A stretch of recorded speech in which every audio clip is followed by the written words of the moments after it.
जैसे कि आपको पता होगा कि रिटर्न ऑन कैपिटल एम्प्लॉयड एक बहुत इम्पॉर्टेंट फैक्टर होता है कोई भी कंपनी को वैल्यू करने से पहले।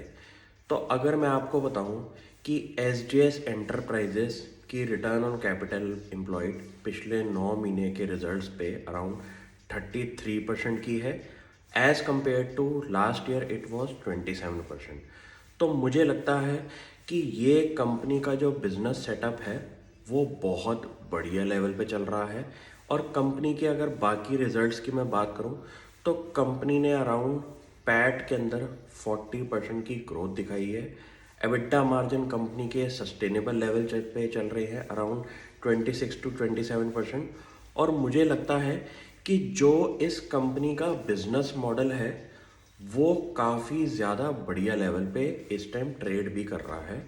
और कंपनी के बिजनेस अपॉर्चुनिटीज़ जो हैं वो बहुत ज़्यादा हो चुकी हैं, क्योंकि कंपनी ने अब जो डाइवर्सिफिकेशन मारा है हमारे ऑटोमोटिव से सेक्टर के बाहर, वो भी इस कंपनी की स्ट्रेटजी के अंदर एक बहुत बढ़िया फिटमेंट है। अब मैं कंपनी के थोड़े प्रोडक्ट ऑफरिंग की बात करता हूँ, जैसे कि जिससे आप अपने आप को रिलेट भी कर पाएंगे। आपने नोटिस किया होगा आज की डेट में इंडिया में जितनी भी गाड़ियाँ मार्केट में उतर रही हैं उनमें इन बिल्ट क्रोम प्लेटिंग हुई होती है। जैसे कि आपने महिंद्रा की कोई भी गाड़ी देखी होगी, उसके सामने की लुक पे जो क्रोम प्लेटिंग लगी होती है वो S D S enterprises provide करती है। आपके घर के अंदर जो भी लेटेस्ट इलेक्ट्रॉनिक्स आ रहे होंगे उनके अंदर जहाँ जहाँ पे भी क्रोम फिटिंग हो रही है वो इस कंपनी के प्रोडक्ट ऑफरिंग में फिट होते हैं। तो मुझे लगता है कि जैसे जैसे इंडिया के अंदर लोगों की वॉलेट्स का साइज़ बढ़ रहा है तो सब लोग अपनी प्रीमियमाइजेशन के अंदर जा रहे हैं। और जहाँ प्रीमियमाइजेशन आप करते हैं इन चीज़ों के अंदर, वहाँ पे आपको क्रोम फिटिंग वाली अप्लायंसेस और गाड़ियाँ ज़रूर दिखती होंगी। तो ऐसा बिजनेस सेटअप कंपनी का मुझे बहुत सही लगता है। प्लस कंपनी ने रिसेंटली जो क्रोम प्लेटिंग के अंदर अपने एक्सपेंशन प्लान करे थे उसके अंदर कंपनी को ये लगता है कि 130 करोड़ की इन्वेस्टमेंट के बाद अराउंड 300 करोड़ रुपीस का रेवेन्यू ऐड होगा कंपनी की टॉप लाइन के अंदर। तो ये भी एक बहुत बढ़िया बात है।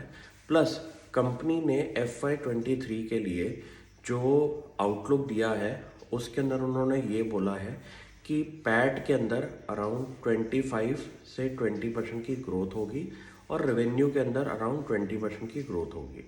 तो मुझे लगता है कि ये चीज़ें भी कंपनी के लिए सही चल रही हैं, क्योंकि अगर आप इसको ओवरऑल इंडस्ट्री के साथ कंपेयर करोगे तो ये एस डी एस एंटरप्राइजेस की सबसे बेस्ट बात है कि ये इस टाइम आउट परफॉर्म कर रहे हैं अपने इंडस्ट्री प्लेयर्स के साथ। तो ये कुछ पैरामीटर्स अगर मैं नोटिस करूं और आप अगर चेक करें इसकी स्टॉक प्राइस परफॉर्मेंस के अंदर, तो आप देखेंगे कि ये अभी चीज़ें रिफ्लेक्ट होना शुरू नहीं हुई हैं, क्योंकि फ़िलहाल इस टाइम स्टॉक हमारा अंडर परफॉर्म कर रहा है ब्रॉडर मार्केट को।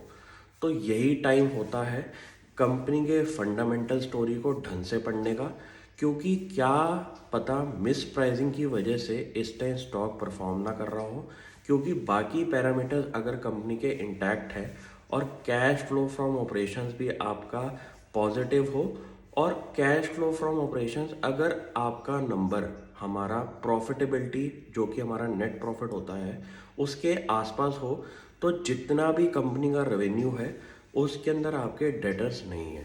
तो ये भी एक बहुत इंपॉर्टेंट पैरामीटर है मेरे लिए, और आप भी ऐसे पैरामीटर्स अपनी स्टडी में लगाएं, क्योंकि आपको अगर परफेक्ट कंपनी ढूंढनी है तो आपको इंडिया की 5000 कंपनियों में से बहुत ज़्यादा डीप डाइव सर्च करके ऐसी अच्छी कंपनी ढूंढने में टाइम ज़रूर लगेगा। लेकिन ऐसे हिडन जेम्स को ढूंढने में अगर आपका टाइम यूज़ हो रहा है तो आप ये इम्पॉर्टेंट फाइनेंशियल पैरामीटर्स भी लगाएं।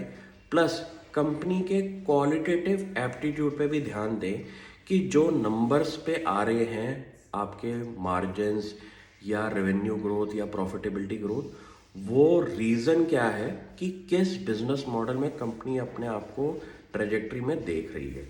तो आप भी ऐसी चीज़ें नोटिस करें और मुझे बताएं। Thank you.